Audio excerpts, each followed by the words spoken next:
Inter ఎగ్జామ్స్లో 99.99% మార్కులు సాధిస్తే విద్యార్థులు ఏం చేస్తారు? ఉన్నత చదువుల కోసం ప్రతిష్టాత్మక విద్యా సంస్థల్లో జాయిన్ అయ్యేందుకు ట్రై చేస్తారు. కానీ గుజరాత్లోని ఓ యువకుడు మాత్రం అవన్నీ పక్కన పెట్టి సన్యాసిగా మారిపోయేందుకు సిద్ధమయ్యాడు. అతని పేరు వర్షిల్ షా.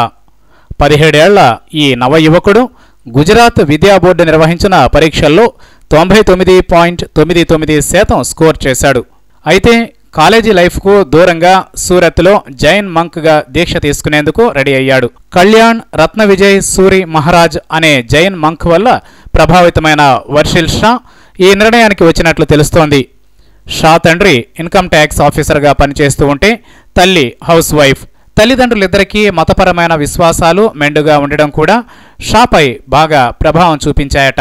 10th+2 పరీక్షలు రాసిన షా తనకు ఎన్ని మార్కులు వచ్చాయో కూడా వెళ్లి తెలుసుకోలేదట.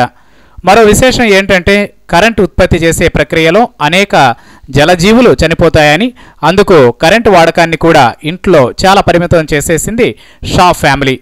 అందుకే ఇంట్లో టీవీ, రిఫ్రిజిరేటర్ వంటి పరికరాలు లేవు. మెరిట్ స్టూడెంట్ అయిన షా అక్క కూడా చార్టెడ్ అకౌంటెంట్ చదువుతూ మధ్యలోనే చదువు నిలిపివేసింది.